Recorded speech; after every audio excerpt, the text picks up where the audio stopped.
Hello, I am Michelle Bussey.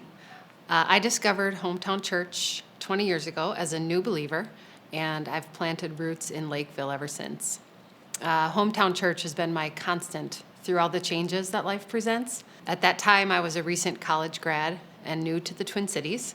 I was engaged to be married to my husband, Rob, and just having an awesome time learning and growing in my new faith and exploring Minneapolis.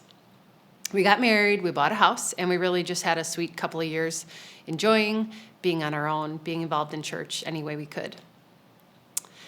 My experience with depression started as soon as I gave birth to our first child about 17 years ago. I had had an awesome pregnancy, we were thrilled, and everything up to the actual delivery was like a dream, the best days of our lives together. And the next days after that were pretty foggy. There were a lot of tears, a lot of emotions, and a lot of sleeplessness. I knew that I wasn't myself, but we just chalked it up to the huge change that becoming parents was. But as the weeks went by, I started to know in my heart that even though I was so happy to have this awesome baby boy, and I felt so much joy watching him and seeing Rob be a dad, that every night when I laid down to sleep, the sleep just wouldn't come. At the worst of those times, there were 4 straight days where I would lay awake, sobbing, confused, feeling helpless, hopeless. Eventually, I went to see my doctor, who told me it was postpartum depression, but this actually made me feel really angry. I asked the doctor, "How happy do you think you would be if you hadn't slept in 4 straight days?" I was pretty abhorred at the thought that I could be depressed when I had a perfectly healthy baby that I had wanted, a husband that loved me so much. Worst of all, that I could actually be a follower of Jesus and not have it all together. Of course, I wasn't depressed. So that began my pursuing of trying to cure my insomnia. About a year and a half, I spent hunting down different possible causes and treatments, just determined to fix what was wrong. And although sometimes the supplements, cleanses, sacral cranial treatments, or a controlled diet would bring me some reprieve, it was really hard for me to swallow at the end of that time that maybe the doctor was right. There was definitely something going on inside me beyond my control and ability to make right, and it seemed no amount of prayer, money, or zeal was able to fix it. At this time, I remember feeling like such a failure that I could not overcome this. I started questioning maybe my faith wasn't so strong after all. Maybe I was living in some sin that I didn't recognize. Maybe I just didn't know. We were praying. We were pleading for answers. We were very broken. We were just at a loss. I went to talk to Mark Bowen, knowing his past in the medical industry and knowing that an antidepressant was probably my next step to try. I remember his compassion toward me, saying something to the effect of, "Michelle, nobody wants to be on an antidepressant. Perhaps this is a God-given tool for you, what your body needs. You might not be able to make the neurotransmitters fire on your own. It is okay." That really helped me, and I began taking an antidepressant the very next day, and I was able to sleep that same night.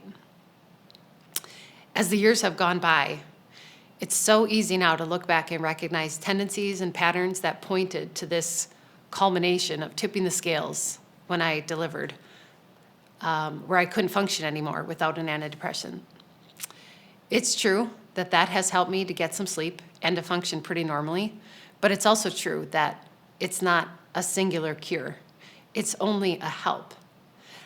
And I've discovered along the way, there really isn't just one magic cure or just one single cause. There are triggers. I have to guard against them. There are seasons where, for reasons I can and can't see, depression ebbs and flows.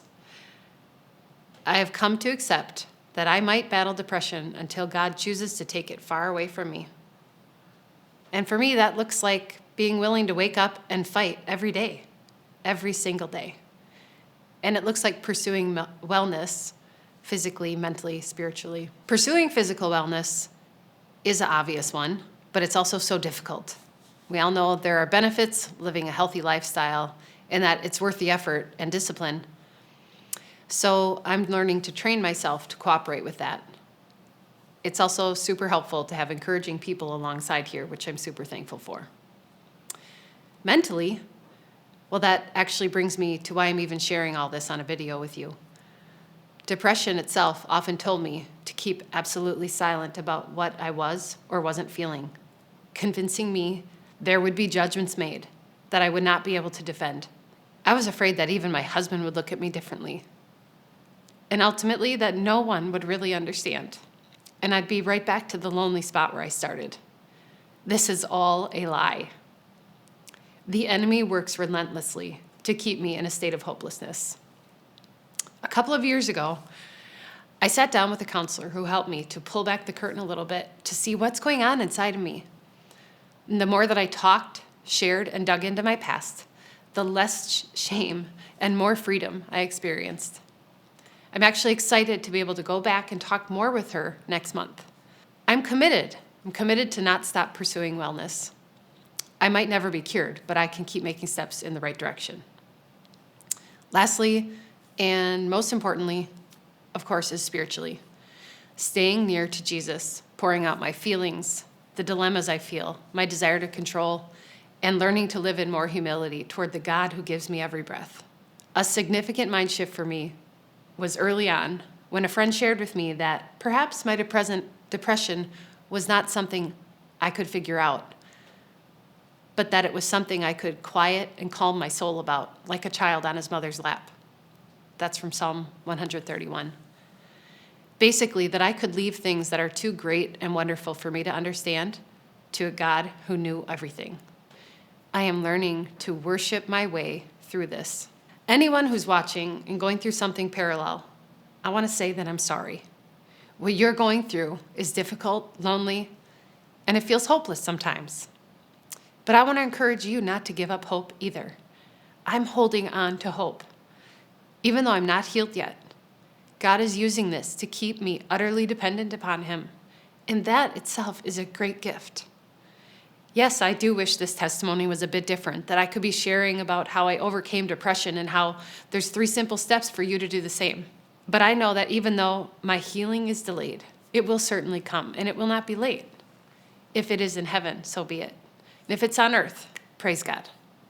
Thank you for listening, and God bless you.